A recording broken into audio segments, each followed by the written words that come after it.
Сәлеметсіздер ме балалар, математика сабағына қош келдіңдер. Бүгінгі сабағымыздың тақырыбы жиынды элементтерінің саны бірдей және тең бөліктерге бөлу.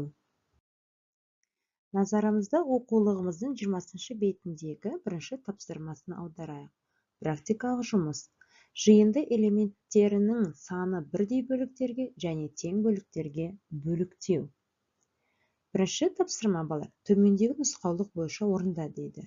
Қазір біз сендермен сол жақтағын бірінші орындаймыз. Бізге 3 оқушы берілген. Алдымен 3 оқушыға бір шаршыдан бер дейді. Ал берейік. Қалған шаршыларды да әр оқушыға үлестір. Әрбір оқушы неше шаршыдан алды балалар? 2 шаршыдан. Сонда бізде 6 шаршы болды, әр қайсына бөліп бергенде бізде шаршы қалмады. Келесі оң жағындағын орындайық. Әр оқушыға 3 шаршыдан үлестір дейді. Неше оқушы шаршы алды? 2 оқушы. Бізде 6 шар болды, 2 оқушыға үлестіргенде бізде шаршы қалмады. Осы екі жағдайда да сендер бірдей амалды орындадыңдар, яғни 6-дан 3-ті 2 рет азайттыңдар. Бұл амалды мына түрде ықшамдап жазуға болады. 6 мен 3-тің бөліндісі 2-ге тең. Сендер бөлу деп аталатын амалды орындадыңдар. Балалар, мынау бізде бөлу амалының таңбасы. 6 мен 3-тің бөліндісі 2-ге тең теңдігін былай оқиды. 6 санында 3-тен 2 рет бар, немесе 6-ны 3-ке бөлсе 2 шығады, немесе 6-ны 3 есе кемітсе 2 шығады. Жақсы балалар, енді назарымызды оқулығымыздың 21 бетіндегі екінші тапсырмаға аударайық. Бұл тапсырманы орындамас бұрын дәптерлеріңді ашып бүгінгі күнді жазыңдар, сызғыштар мен қарындаштарыңды дайындаңдар. Ол үшін видеоны тоқтатамыз.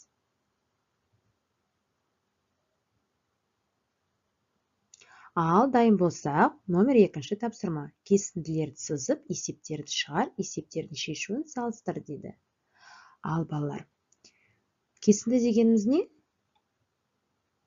Екі жақ шектелген түзу. Жарайсыңдар. Сендерге айтады, ұзындығы 10 см кесінді сыз дейді. Ал сызыңдар. Енді бұны дейді, тең 2 бөлікке бөлу керек. Бөлдік. Кесіндінің бір бөліндігін ұзындығы неге тең дейді? Бізге мына бөліндігін ұзындығын табу керек. Ол үшін біз не істейміз? Дұрыс, 10 сантиметрді 2-ге бөлеміз. Себебі біз 2 бөлікке бөлдік. Сонда бір бөліктің ұзындығы неше сантиметр? 5 сантиметр. Келесі балалар, әсін орындайық.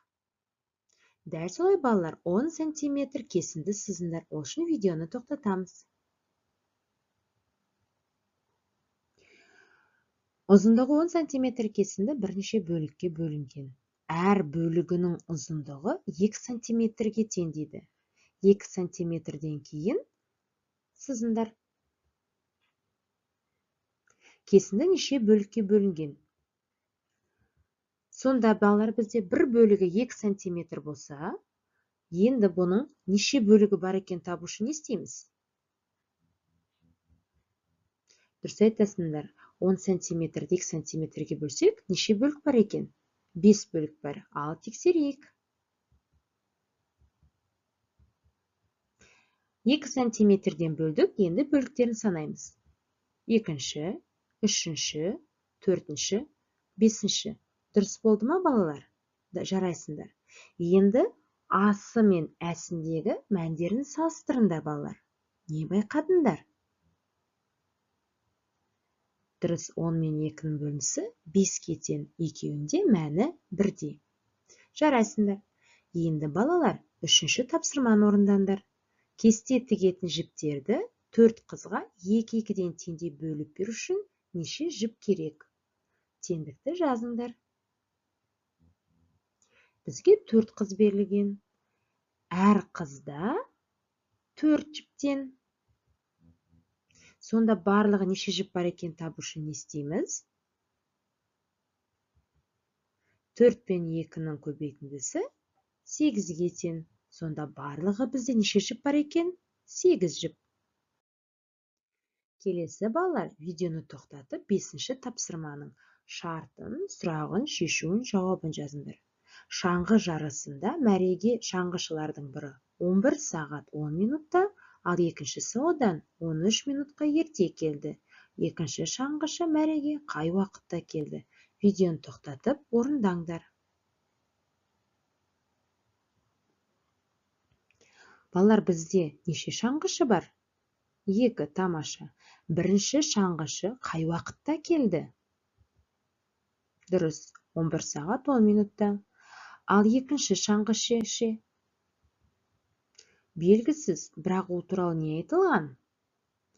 13 минутқа ерте кімнен? Бірінші шаңғышыдан. Есеп бізден не сұрайды? Екінші шаңғышының мәреге қай уақытта жеткенін. Есепте неше сұрақ бар? Бір сұрақ болса неше амалмен орындаймыз? Бір амалмен. Жақсы, шешу мен жауабын жазыңдар. Ал сонымен 11 сағат 10 минуттан 13 минутта азайтамыз. Балалар, біз өлшем бірліктер бірдейлерді бірінші азайтамыз. 10 минуттан 13 минутта азайта алмаймыз.